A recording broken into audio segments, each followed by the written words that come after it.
Hello everyone, आज से हम नया लेक्चर स्टार्ट करने वाले हैं, वो है एनवायरनमेंट का।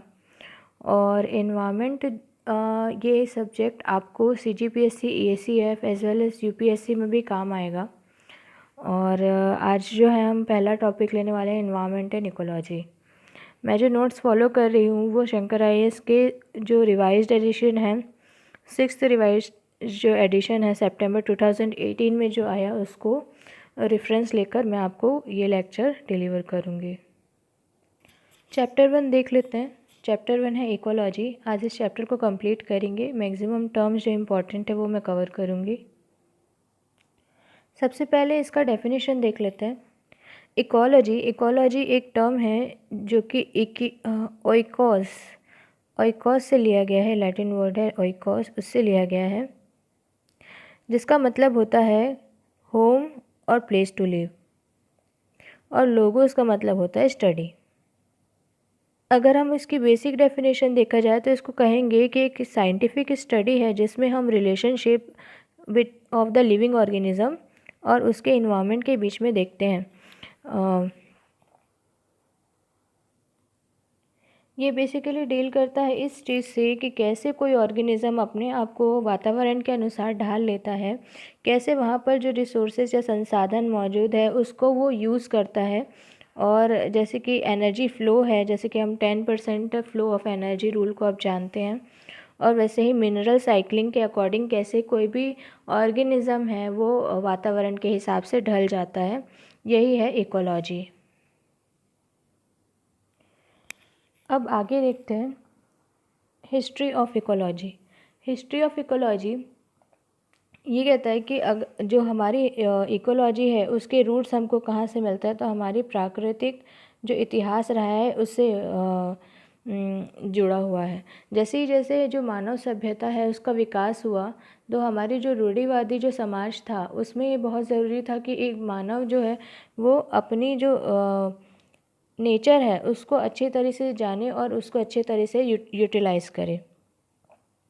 तो उसको बहुत ज़रूरी था कि उसको अपने जो वातावरण है और जीने के लिए, सर्वाइव करने के लिए बहुत ज़रूरी था कि उसको अपने आसपास की चीज़ें उसका ज्ञान हो और उनका दोहन कैसे करे, इस सब चीज़ का ज्ञान हो। वैसे ही जैसे कि हमारे एंशिएंट इंडियन टेक्स्ट है जिसे हम कहते हैं वेद, संहिता, ब्राह्मण, आरण्यक, इन सब में भी कहीं ना कहीं इकोलॉजिकल कॉन्सेप्ट है वो दिए हुए हैं। जैसे कि दो मेन सोर्सेस हैं हमारे, चरक संहिता जिसमें हमको सर्जिकल टेक्स्ट मिले हैं, वैसे ही श्रुत संहिता, इसमें हमें मिले हैं कि कैसे उस समय के लोगों को यहाँ जो प्लांट है और एनिमल्स थे उनका और इकोलॉजी था उनका बहुत अच्छा ज्ञान था। और इन्हीं वेदों और पुराणों में बहुत सारी क्लासिफिकेशन ऑफ एनिमल्स भी दिए हुए हैं। कैसे एनिमल्स की मतलब क्या रूटीन रहता था, क्या हैबिट रहती थी, और हैबिटाट मतलब जो इस जगह पे वो रहते थे, तो वो जो वातावरण है वो किस टाइप का था, किस टाइप की सॉइल मिलती थी, वहाँ के क्लाइमेट कैसा था, वहाँ का जो वनस्पति है या वेजिटेशन वो कैसा था, ये सारी जो डिस्क्रिप्शन है वो सारा कुछ जो हमारे ओल्ड टेक्स्ट है जैसे कि वेद, पुराण, आरण्यक, ब्राह्मण, ये सब में ऑलरेडी दिया हुआ है। जैसे कि मैंने अभी बताया था जो चरक संहिता, इसमें जो सर्जिकल मेथड है उसके बारे में दिया है। उसके साथ साथ में चरक संहिता में इंफॉर्मेशन ये भी बताया कि कैसे एयर, लैंड, वाटर और सीजन्स ये हर एक के लाइफ से जुड़े हुए होते हैं, और कैसे जो पॉल्यूटेड एयर या वाटर है किसी के भी हेल्थ के लिए इंजूरियस हो सकता है, किसी के भी हेल्थ को नुकसान पहुंचा सकता है। अब देखते हैं next environment and it's component. Environment क्या है और उसके कंपोनेंट क्या होते हैं। इन्वायरमेंट या पर्यावरण जो है वो दो चीज़ों से मिलके बनता है। एक तो लिविंग कंपोनेंट होंगे, दूसरे होंगे नॉन लिविंग कंपोनेंट। सारे ऑर्गेनिजम्स वायरस से लेकर जो मैन है वो सारे जो है डिपेंड होते हैं अदर ऑर्गेनिज़म में और हमारे पर्यावरण पे। किसके लिए, तो फूड के लिए। जैसे कि फूड हो गया, एनर्जी हो गया, वाटर, ऑक्सीजन, शेल्टर और जो अदर बेसिक्स नीड्स है उसके लिए हर एक ऑर्गेनिज्म वायरस से लेकर जो ह्यूमन तक है वो सब कुछ प्रकृति पर या एक दूसरे पर निर्भर होते हैं। और ये जो डिपेंडेंसी है या ये जो रिलेशन है इंटरेक्शन का ऑर्गेनिज्म का उसके इन्वायरमेंट के साथ में, उसके पर्यावरण के साथ में, ये बहुत कॉम्प्लेक्स होता है।